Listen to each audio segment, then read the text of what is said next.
जय हिंद। आज हम लोग जानेंगे कि भारत और पाकिस्तान के बीच में जो 1965 का युद्ध हुआ था वो क्यों हुआ था और किन कारणों से हुआ था, उसके बारे में आज हम लोग जानते हैं। देखिए, उसकी जो शुरुआत है, इसकी शुरुआत भारत चाइना के जो युद्ध हुआ था 1962 में, 1962 में जो युद्ध हुआ था उससे इसकी शुरुआत होती है। उस युद्ध में भारत की इतनी बुरी तरीके से हार हुई थी कि पूरी दुनिया को ये लगने लगा कि भारत जो है और एक कमजोर देश है। भारत क्या है? एक कमजोर देश है। उस समय भारत के जो प्रधानमंत्री थे ये पंडित जवाहरलाल नेहरू थे। इनको लग रहा था कि भारत मजबूत है और वो युद्ध करने के लिए उतर गए थे चाइना से। लेकिन युद्ध स्टार्ट होने के कुछ दिनों के बाद ये पता चला कि हमारा भारत जो है वो बहुत ज़्यादा कमजोर है। क्या है, इनको नहीं पता था पहले से कि भारत युद्ध करने के लायक है या नहीं है, लेकिन फिर भी इन्होंने युद्ध को कुदा दिया। खैर, आगे चलते हैं, यहाँ पर देखते हैं। देखिए, 1965 का जो युद्ध था उसकी जो शुरुआत थी, यहाँ पर देख सकते हैं कि इसकी जो शुरुआत है वो 1947 में जो विभाजन हुआ था भारत का, 1947 में जो विभाजन हुआ था भारत का, उसी टाइम से इसकी शुरुआत हो गया था। और विभाजन के बाद पाकिस्तान का मानना था कि कश्मीर हमारा है और हिंदुस्तान का मानना था कि कश्मीर हमारा है। और उसी के लेकर 1945 में प्रथम भारत और पाकिस्तान के बीच में युद्ध हुआ। यहाँ पर देख सकते हैं काफ़ी ज़्यादा ये तोप का प्रयोग कर रहे थे और ये पाकिस्तान के खिलाफ ये सब तोपों का प्रयोग हुआ था। उसके बाद में वो युद्ध तो जीत गए हम लोग। वो युद्ध क्या हुआ, हम लोग जीत गए 1945 का। लेकिन उस 45 में देख सकते हैं यहाँ पर कि काफ़ी ज़्यादा भारत और पाकिस्तान के बीच में जो बंटवारा हुआ था उसमें काफ़ी लोग आप देख सकते हैं कि किस तरीके से ट्रेन के ऊपर ये ऊपर चढ़े हुए, उसके ऊपर जो छतवा होता है ना, छतवा के ऊपर ये चढ़ के जा रहे हैं। यहाँ के जो लोग हैं कि छतवा के ऊपर चढ़ के जा रहे हैं, इसमें बहुत ज़्यादा दिक्कत हुआ था। देखिए, वो तो समस्या था भारत और पाकिस्तान के बीच में। उसके बाद में सबसे बड़ी जो समस्या आया था कि तो पाकिस्तान वाले ये मान रहे थे कि जो कश्मीर है वो हमारा है और हिंदुस्तान वाले मान रहे थे कि कश्मीर हमारा है। इसके अलावा भी और कुछ समस्या थी। भारत की चाइना से युद्ध हारने के बाद में 1962 के बाद में जो पाकिस्तान की एक जो गृह मंत्री था जुल्फिकार अली भुट्टो था, उनको ये लगने लगा था कि भारत अब कमजोर देश हो चुका है और उसके ऊपर हम क्या कर सकते हैं, हमला करके भारत को जीत सकते हैं। उसके बाद में ये जुल्फिकार जो था वो पाकिस्तान के जो राष्ट्रपति थे, पाकिस्तान के राष्ट्रपति और पाकिस्तान की जो सेनाएं थी उसके ऊपर वो दबाव बनाने लगा कि अब भारत के ऊपर हमला किया जाए। लेकिन उसी बीच में ये जुल्फिकार ने एक स्टेटमेंट देता है और ये कहता है कि हम पाकिस्तान से, ये जो पाकिस्तान दिख रहा है यहाँ से, पाकिस्तान से हम तोप लेकर, टैंक लेकर निकलेंगे और दिल्ली घूमने के लिए, पाकिस्तान से टैंक लेकर निकलेंगे दिल्ली तक घूमने के लिए और पूरा दिल्ली को हम कब्जा कर लेंगे। मतलब क्या दिल्ली इसका बाप का क्या वो पार्क बनाया गया था। ये जुल्फिकार के बाप को वहां पर पार्क बना था कि वो जाएगा वहां पर घूमने के लिए और वो पूरा दिल्ली को कब्जा कर लेगा। मतलब भारत वहां पर चुपचाप बैठेगा नहीं। देखिए, तो ये इन्होंने क्या किया कि इस तरीके से घूमने का स्टेटमेंट देकर और इन्होंने भारत के ऊपर हमला करने की साजिश करने लगा। तब यहां पर हुआ क्या कि सबसे पहले जुल्फिकार अली भुट्टो के द्वारा अब अपनी जो राष्ट्रपति थे और उसके जो सैनिक थे, सेना थी, उसके ऊपर दबाव बनाने के बाद उन्होंने कहा कि हम कश्मीर में एक आंदोलन चलाएंगे। उस आंदोलन का नाम था जिब्राल्टर वो आंदोलन का नाम था, जिसके तहत उन्होंने क्या किया कि कश्मीर में 30,000 आतंकी अप्रैल 1965 में 30,000 आतंकी ये कश्मीर के अंदर छोड़ दिया और किस वेशभूषा में, वो कश्मीरी वेशभूषा में छोड़ दिया। और उनको ये बात लगता था कि यदि ये आतंकी जाएंगे और वहां पर जाके कश्मीर के लोगों को भड़काएंगे और भड़काने के बाद में वो इंडिया के खिलाफ भड़काएंगे, और पूरी बाजी हम लोग मार लेंगे। लेकिन कश्मीर के जो लोग थे इस बात को उन्होंने समझ गए और उनको शक हो गया कि ये जो है ये कश्मीरी लोग नहीं है और ये पाकिस्तानी लोग हैं। तो भारत की जो सेनाएं थी उसको ये इंफॉर्मेशन दे दिए, कश्मीर के जो लोग थे वो भारत को ये इंफॉर्मेशन दे दिए कि पाकिस्तान के बहुत सारे जो लोग हैं यहाँ पर हिले हुए हैं। तब उसके बाद में हुआ क्या कि जो भारत की सेना थी उनको पकड़कर और एक नई युद्ध के शुरुआत होने लगा। अब देखिए, इसके बाद में क्या हुआ कि पाकिस्तान के जो लोग थे उन्होंने सबसे पहले जो गुजरात के जो कच्छ इलाके हैं, जहाँ पर है रण क्षेत्र पड़ता है, उसके ऊपर एक विवाद ये था कि रण के जो कुछ इलाके हैं जो आज के समय में, चाहे उस टाइम पर भी बहुत ज़्यादा बंजर ज़मीन था, और पाकिस्तान वाले मानते थे कि रण का कुछ इलाका जो है वो पाकिस्तान का है, और इंडिया वाले कहते थे कि रण का वो जो क्षेत्र है वो हमारा है, इंडिया का है।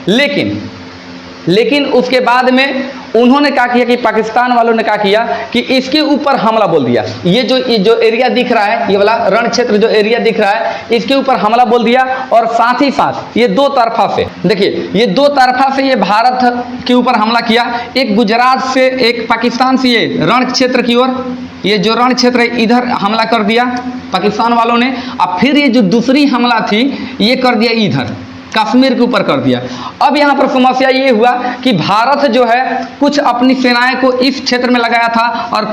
कुछ सेनाओं को इस क्षेत्र में लगाया था, लेकिन भारत की जो पलड़ा थी काफ़ी भारी गिरने लगा। और भारतीय जो सेनाएं थी यहाँ पर ये दोनों ही मोर्चों पर युद्ध को संभालने लगी। लेकिन यहाँ पर देखा गया कि उसके बाद में ये सभी जो युद्ध की जानकारियाँ थी, तो देखिए जैसे ही वो पाकिस्तान यहाँ पर युद्ध किया, भारत के ऊपर हमला किया, तो उसके बारे में जो भारत के थल सेना जो अध्यक्ष थे, थल सेना अध्यक्ष जे.एन. चौधरी ने ये उस समय के प्रधान जो मंत्री थे, उस समय के जो तत्कालीन प्रधानमंत्री थे लाल बहादुर शास्त्री जी, उनको ये पूरी बात बताया कि भारत के ऊपर पाकिस्तान वालों ने इस तरीके से हमला कर दिया है। फिर इन्होंने क्या किया कि बोला कि अब काउंटर अटैक किया जाए, यानी कि पाकिस्तान के ऊपर भी अब हमला किया जाए। तो उन्होंने क्या किया, भारतीय सेनाओं ने क्या किया कि इधर से पंजाब के क्षेत्र से लाहौर के ऊपर, इधर की जो एरिया है लाहौर के ऊपर, ये पंजाब के क्षेत्रों से भारतीय सेना इसके ऊपर हमला करना चालू कर दिया। अब समस्या ये आ गया पाकिस्तान के पास कि यदि पाकिस्तान वालों ने ये सोचा कि यदि हम लोग कश्मीर के इलाके को छोड़कर ये लाहौर के तरफ हम लोग जाएं, ये देखिए यहाँ से ये हमला किया था भारत वालों ने, तो उन्होंने सोचा कि यदि कश्मीर को छोड़कर हम लोग लाहौर वाले इलाके में जाते हैं सेना से लड़ने के लिए, तो फिर इधर की हमारी सेना कमज़ोर पड़ जाएगी और भारतीय सेना ये पूरे इलाके को कब्जा कर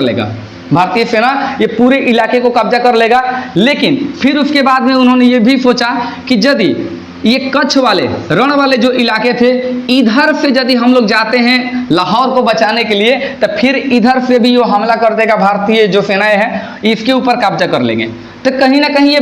पाकिस्तान जो था वो दो तरफा फंस गया था, ना इधर से वो इधर आ रहा था, ना इधर से उधर जा रहा था। और ये धीरे धीरे जो भारतीय सेनाएं थी ये लाहौर के अंदर घुसने लगी, और घुसते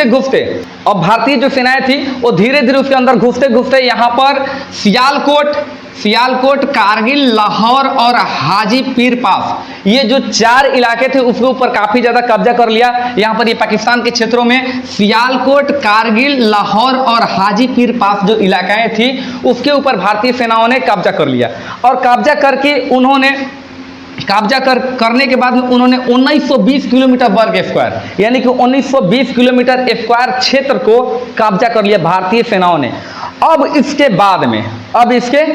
में मतलब कि भारतीय जो सेनाएं थी पाकिस्तान के ऊपर अब धीरे धीरे बहुत ज़्यादा कब्जा करना स्टार्ट कर दिए थे। तो ये सभी देखते हुए जो दुनिया की बहुत से जो बड़े बड़े जो देश थे, जैसे में अमेरिका था, और अमेरिका को ये लगने लगा कि भारत की जो सेनाएं हैं और धीरे धीरे इस तरीके से करते करते पूरे पाकिस्तान को ये कब्जा कर लेगी। तब उन्होंने प्रधानमंत्री जो हम लोग के लाल बहादुर शास्त्री जी थे उनके पास उन्होंने कॉल किया, और कॉल करने के बाद में ये बताया कि युद्ध को अभी के अभी रोक दिया जाए, नहीं तो हम गेहूं जो है, जो उस समय जो अमेरिका से गेहूं आता था भारत में, उसको हम नहीं देंगे। तो भारत के जो प्रधानमंत्री थे लाल बहादुर शास्त्री जी ने, उन्होंने डायरेक्ट अमेरिका को मना कर दिया कि हम युद्ध को विराम नहीं करेंगे, आपको यदि गेहूं नहीं देना है तो मत दीजिए, लेकिन हम युद्ध का विराम नहीं करेंगे। उसके बाद में उसके बाद में अमेरिका ने गेहूं देना बंद कर दिया, जिसकी वजह से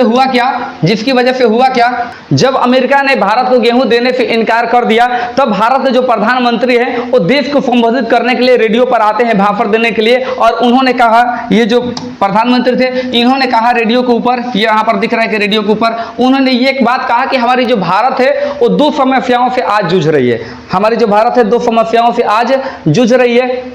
कि हमारी जो अभी जो देश है भारत वो दो समस्याओं से जूझ रही है। और वो समस्या क्या है कि पहली है कि ये पाकिस्तान से जो युद्ध चल रहा है, ये पहली समस्या है, और दूसरी समस्या है फूड क्राइसिस, यानी कि जो अमेरिका जो था वो गेहूं दे रहा था, अब वो देना बंद कर दिया था, तो मतलब था कि हम लोग दो समस्याओं से जूझ रहे थे।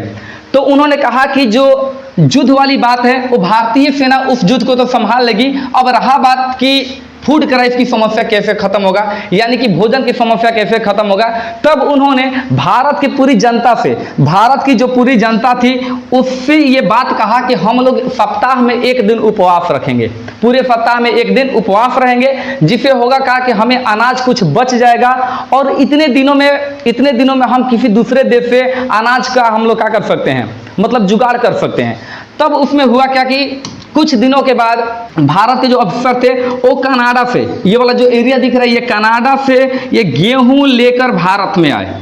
ये गेहूं लेकर भारत में आए, यानी कि गेहूं की जो समस्या थी वो खत्म हो चुका था। इधर कनाडा वाले एरिया से क्या हुआ कि पूरा गेहूं भारत में आने लगा, यानी कि इस तरीके से इधर युद्ध का भी समस्या समाधान हो रहा था, और साथ ही साथ कुछ दिनों के बाद में जो भारत के अफसर थे वो कनाडा से गेहूं लेकर ये भारत की तरफ आने लगे, जिससे हुआ क्या कि भारत में जो फूड क्राइसिस था वो धीरे धीरे खत्म होने लगा। इसके बाद में क्या हुआ, इसके बाद में, और ये जंग इसी तरीके से जारी रहा, और इसमें पाकिस्तान के सैनिकों को इतनी बुरी तरीके से मारा गया, इस तरीके से फूड की समस्या खत्म हुआ, और भारत और पाकिस्तान के बीच में ये युद्ध ऐसे ही चलता रहा। फिर उसके बाद में यूएसएसआर, ये जो था रसिया, यानी कि उस टाइम पर रसिया भी विभाजित नहीं हुआ था, और रसिया ने क्या किया कि भारत और पाकिस्तान के बीच में शांति समझौता करने के लिए वो सामने आया। दोनों देश के बीच में, भारत और पाकिस्तान के बीच में शांति समझौता करने के लिए रसिया बीच में आया, और उन्होंने आज के जो समय के उज्बेकिस्तान है, आज के समय के ये वाला जो उज्बेकिस्तान जो दिख रहा है, ये आज के समय के जो उज्बेकिस्तान है, ये उस टाइम पर रसिया में था, और रसिया से ये अलग होने के बाद में आज उज्बेकिस्तान बना। तो ये उज्बेकिस्तान में 3 जनवरी 1966 को भारत के जो प्रधानमंत्री थे लाल बहादुर शास्त्री जी को वहां पर बुलाया गया, और वहां पर 3 जनवरी 1966 के दिन लाल बहादुर शास्त्री कहां पहुंच गए, भारत से उज्बेकिस्तान पहुंच गए, ये भारत से उज्बेकिस्तान पहुंच गए। और उसके बाद में 4 जनवरी से 10 जनवरी के बीच में, 4 जनवरी से 10 जनवरी के बीच में दोनों ही देशों के बीच में समझौता हुआ, जिसे हम लोग ताशकंद समझौता के नाम से जानते हैं। ताशकंद समझौता के बाद में ही लाल बहादुर शास्त्री की एक रहस्यमयी तरीके से मृत्यु हो गई, और मृत्यु का कारण अभी तक पता नहीं चला है, और इसके बारे में हम अगली वीडियो में बताएंगे कि उनकी मृत्यु किस प्रकार से हुई थी। तो चलिए फिर मिलते हैं अगले वीडियो में, तब तक के लिए जय हिंद।